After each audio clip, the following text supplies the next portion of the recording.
자, 오늘 우리가 사도행전 19장의 말씀으로 우리가 다시 이제 돌아가서 생각해 보기를 원합니다. Let us actually return to the series in Acts. And today we will cover Acts chapter 19. Now today's sermon title is called Clash of the Kingdoms. 두 왕국의 충돌이라는 그 주제로 오늘 본문의 말씀을 생각해 보기를 원합니다. As you have read, we have just read a story about Paul spending some time in this great city called Ephesus. 에베소라는 도시에서 사도 바울이 시간을 보내면서 그 도시에서 일어났었던 일들을 우리가 오늘 읽게 되었습니다. 오늘 본문 말씀을 이해하기 위해서 그 배경을 조금 생각해 보면 도움이 될 것 같습니다. So in previous chapter, in chapter 18, we have heard that the Emperor Claudius has officially kicked out all the Jewish people from city of Rome. 로마에 살고 있는 유대인들을 모두 다 추방한 그 명령을 내렸다라는 것을 사도행전 18장에서 보게 되고요. As a result, two key people, the names that we have seen in chapter 18, Priscilla and Aquilus. 그래서 아굴라와 브리스길라라고 하는 그 부부가 they were Jewish people who were living in Rome. And obviously they were part of the church leadership team in a church in Rome. 로마에 있는 교회의 지도자들이었는데 이 유대인들 지도자들이 이 모든 유대인들이 로마에서 추방당할 때 함께 추방당했고요. 그 추방당한 이후 그 부부가 고린도에 도착했고 그 고린도에 도착한 그 부부를 바울이 만나고 있는 모습을 우리는 읽었습니다. So Paul gets to meet him in the city of Corinth. Now, when we have to actually reflect upon, okay, what is the consequence of the emperor kicking out all the Jewish people from city of Rome? 로마에서 유대인들을 추방하게 됐을 때에 그것이 끼친 어떤 파장, 어떤 그 영향 이런 것들을 우리가 생각해 보게 된다면은요. When the Jewish people were kicked out from the city of Rome, all their assets, all their properties were taken from them. 그래서 그 유대인들로부터 그들의 어떤 소유, 재산 이런 것들을 몰수당하고 그냥 추방당했거든요. 그런데 we know that there was already a church in Rome. 로마에도 교회가 있었고요. 그 교회에 사실 많은 지도자들이 유대인들이었는데 그 유대 그리스도인들이 같이 추방당하게 되면서 로마의 교회도 많은 어려움들을 경험하기 시작한 것을 보게 됩니다. So all of a sudden there was a vacuum in the leadership in the church in Rome. 그래서 로마에서도 이제 처음으로 이런 상황들 때문에 the Gentile Christians were being taught to take certain leadership roles to replace the Jewish leaders who are now expelled from the city. 그래서 로마에서 쫓겨난 유대인들 그들의 빈자리를 채우기 위해서 이방인 그리스도인들이 드디어 교회의 리더십 자리로 다시 채워지게 되는 그래서 전체적인 교회의 분위기가 확 바뀌게 되는 이러한 시기가 되기도 했습니다. 많은 변화들이 있었던 것을 보게 됩니다. Now, 그 이후에 어떤 일이 일어났냐면 로마에서 추방당한 다음에 클라우디우스 황제가 죽습니다. So as these Jewish people are being kicked out from the city of Rome, Priscilla and Aquilus, as I have told you, also left Rome, and they ended in Corinth. Soon after that, the Emperor Claudius dies, and his adopted son, 양자로 들였었던 아들이 갑자기 왕이 됩니다. At the age of 17. So Emperor Nero gets crowned at the age of 17. 17살이라는 어린 나이에 왕이 되고요. 10 years later, he ends up burning the city of Rome and blames on the Christians. And as a result, there was a severe persecution against the Christians as a result of what Nero did to Rome. 이렇게 로마에 큰 대형 화재를 일으키면서 로마인들이 막 화를 내고 분노하기 시작하니까 그 책임 전가를 그리스도인들이 불을 질러 버린 것이다 라고 하면서 그로 인해서 로마에 살고 있었던 크리스찬들에게 너무너무 정말 고통스러운 박해가 시작이 된 것, 이런 배경들을 가지고 있습니다. You know what? As all these Christians living in Rome were being killed, martyred, Apostle Peter and Mark was also living in the city. 그 로마에 이미 베드로와 마가는 거주하고 있었던 것으로 추정이 되어지고 그 많은 환난과 핍박 그리고 그 많은 성도들이 죽어나가고 있는 순교당하고 있는 그 끔찍한 상황 속에서 마가복음이 기록되었다라는 것들을 우리가 시기적으로 추정해 볼 수 있습니다. So in the midst of all these Christians being killed, martyred, in this great severe persecution, Mark ends up writing the Gospel of Mark. So in such a context, Mark proclaims through his Gospel that the true king is not the Emperor Nero, but Jesus of Nazareth. 이렇게 해서 이 땅의 진정한 통치자, 진정한 왕은 나사렛 예수 그리스도다. 그래서 마가복음 1장 1절에 하나님의 아들, I've taught about this phrase in the past with you. The Son of God means the true king. It's not Nero, but Jesus Christ. 복음의 시작이다. 라고 하는 마가복음 1장 1절의 그 선포는 이러한 엄청나게 고통스러운 핍박 가운데에 이 땅을 향해 선포된 복음의 외침인 것을 우리는 알 수 있습니다.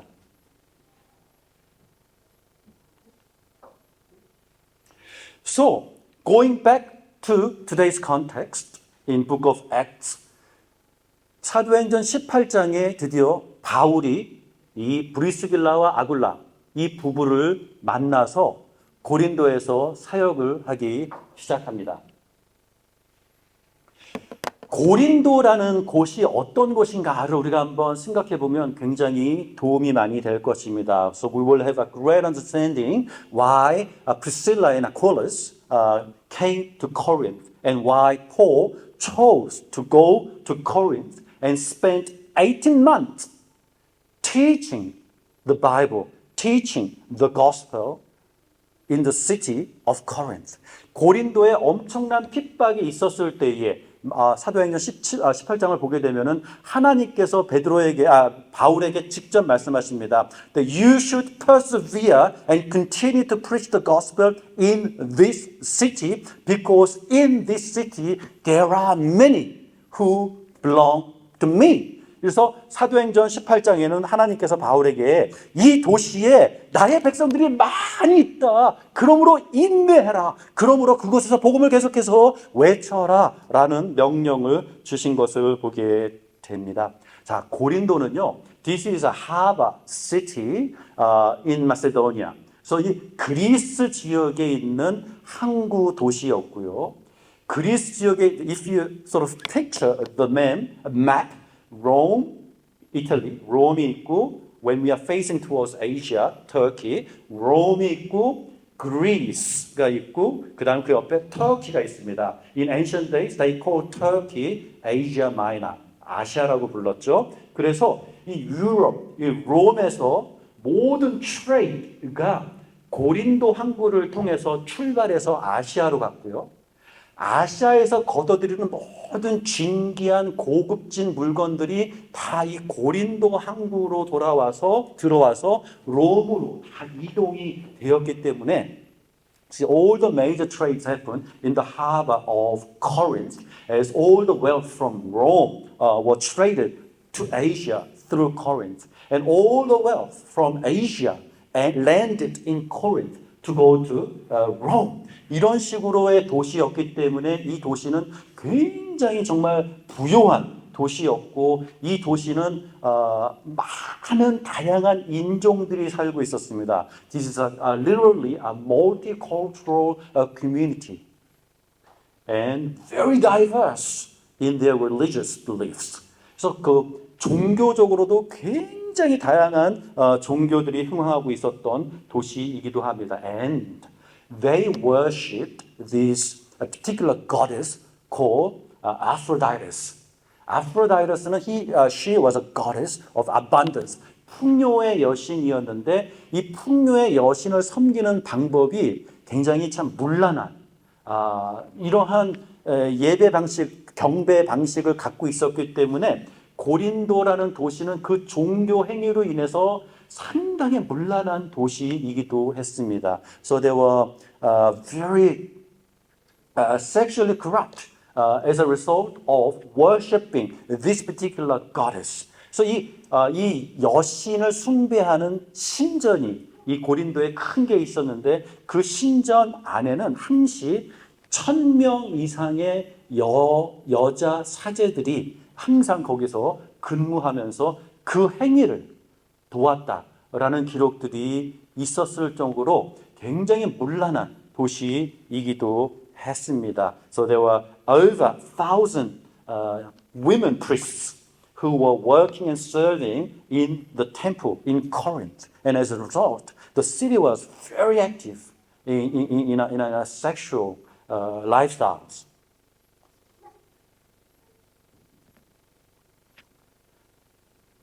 하지만 로마를 떠나서 가장 대표하는 도시가 고린도였기 때문에 바로 이곳으로 아굴라와 브리스길라가 왔고 바울도 이곳으로 와서 여기에서 복음을 전하며 교회를 세우는 이런 모습들을 우리가 여기서 고린도전서 18장에서 봅니다.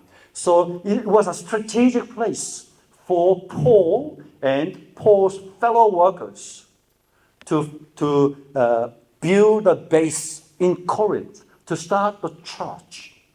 Why?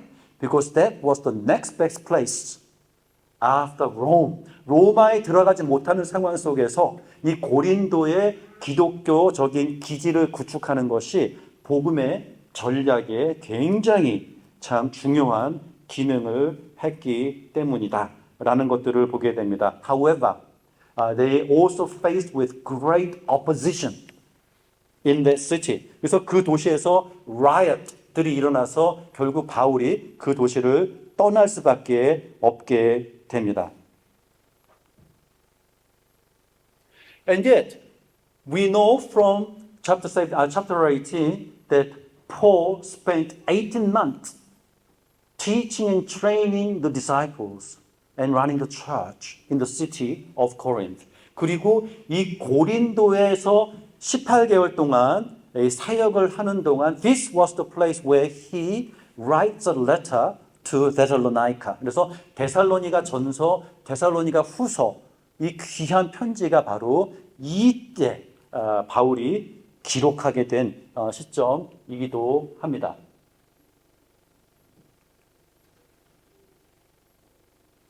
On the other hand, today's chapter begins where we see Paul arriving in Ephesus this time. 자, Corinth was a major city. If you are to leave Europe, if you are to leave Rome to head to Asia, you will use Corinth. Now, Ephesus is a major city in Turkey. So Ephesus would be the place where you will land if you leave from Corinth heading to Asia. 그래서 에베소는 터키 지역에 있는 수도로서 고린도를 떠나서 아시아로 이동하는 모든 사람, 물건, 종교 모든 사상들이 도착하게 되는 중요한 도시이기도 했습니다. So Ephesus was also a major, a strategic place for Paul to base his mission organization called the church. and do ministry there. And today, so we have read from Acts chapter 18 that he spends 2 years teaching and training the Christians in the school called Tyrannus. 그래서 두란노 학교거든요. 서원이라고 나오는데 두란노라고 불리어지는 학교를 빌렸는지 하여튼 그 건물을 사용해서 거기에서 제자들을 훈련시킨 것들을 보게 됩니다. 그리고 거기에서도 많은 어떤 그 반대 또 핍박을 당하게 되는 것을 보게 됩니다. And there also Paul and his fellow Christians faced a lot of persecution and opposition there. In Ephesus, there was a huge temple called Artemis. 오늘도 뭐 위대하다 에베소인들이요 아테니의 신들이요 뭐 이런 외침이 있었다고 오늘 본문 말씀에 나오지 않습니까? We have also read from today's passage that there was a huge riot where the crowd gathered in this temple to shout out for 2 hours. Right? 이 아테미스 템플은요, this was one of the biggest temple that you could find in ancient world, and even today, this building is registered as 7 wonders of ancient world. How big was it?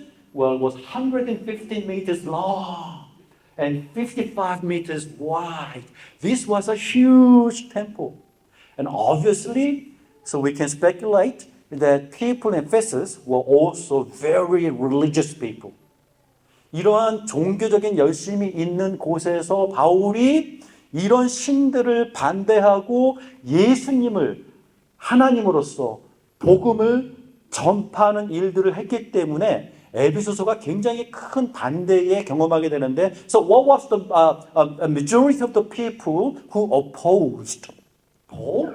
Well, they were the people, the business people and trade people who were making a lot of money by participating in this temple business, by carving idols and I guess carving souvenirs and etc. Why? Because the pilgrims from all over the world were paying a visit to this city. So these tradespeople were making a lot of money through this business. And yet, because Paul was preaching gospel, they realized that their business was being impacted.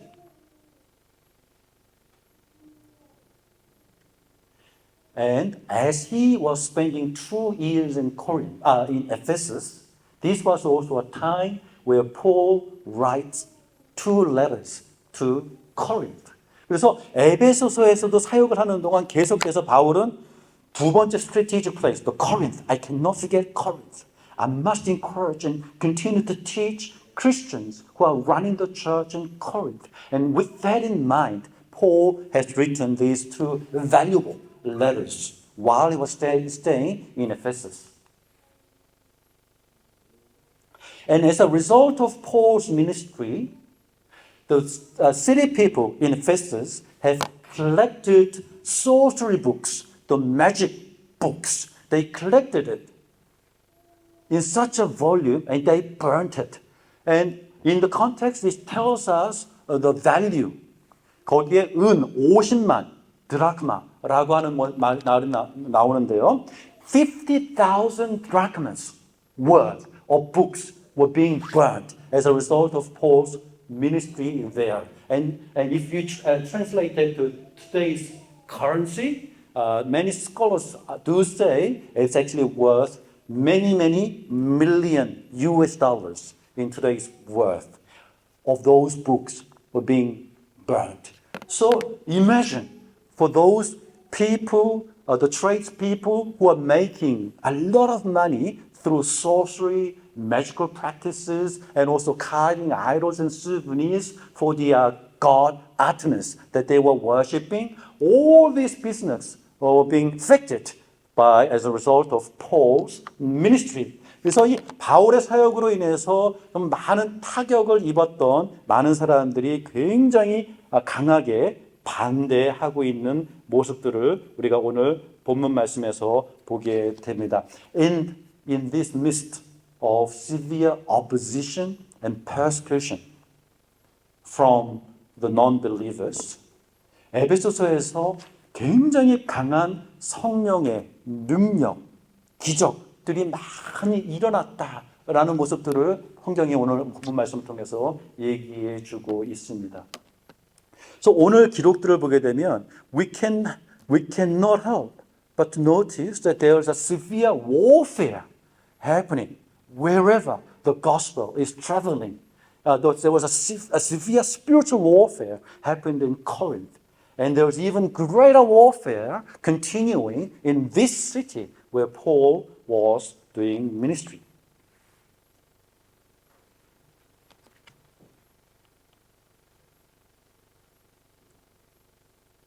Yes, verse 23 to 41 describes the huge riot as the townspeople have gathered in the temple of Artemis to shout out for their God.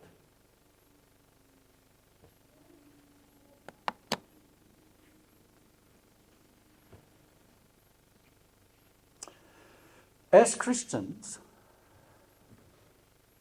what can we do in the midst of world powers exercising their power against us? 이 세상의 권력을 가지고 교회를 공격하고 성도들을 공격할 때에 우리가 어떻게 해야 합니까? When the actual emperor himself attacks the church, what can we do as powerless Christians under such pressure, under such opposition, and under such persecution? What can we do as we try to evangelize the city and yet whole townspeople are strongly resisting your message, that they are creating a lot of riot and they even exercise violence against you. 그래서 우리들에게 폭력을 행하는 것도 서슴지 않고 공격해 올 때 우리는 성도로서 어떻게 해야 할까요? So as we read the stories in the Acts, we can say that such experience of Paul and the fellow Christians do not stop then, because it continues even today. 오늘날도 동일하게 이 땅의 세력들은, 이 땅의 권세 있는 사람들은, 이 땅의 법은 계속해서 교회를 반대하고 교회에 재갈을 물리고, 그렇죠? 교회가 말을 못하도록 재갈을 물리고 전도하지 못하도록 법으로 계속해서 막고 교회가 진리를 외치지 못하도록 계속해서 이상한 사상들을 우리 교육 시스템에 또 법적인 제도 속에 집어넣어서 계속 영향을 끼치고 있는 현실들을 우리가 경험하고 있다라는 것입니다. So even in today's context, we experience how the authorities by law are gagging the Christians and stopping Christians from evangelizing and spreading the gospel, and they are stopping us from doing it by legislating the laws against the church. 이렇게 교회를 향해서 법적으로 사회적으로 계속해서 우리를 반대하고 차단하고 막아서는 이러한 상황 속에서 우리는 무엇을 할 수 있을까요? And as we send our children to schools, the secular schools, we will know what the school tries to teach our children about certain values of this world. 이 땅의 가치관들을 우리 자녀에게 학교 교육 제도가 계속 가르치려고 할 때에 우리는 무엇을 할 수 있을까요? We hear of the laws where even a minor child, if a minor child, a boy, wants to go through a surgery to become a girl, parents cannot stop their own child wanting to change their sex. They are being protected by law. And what can we do as Christian parents as we teach and raise our children against the forces of the world.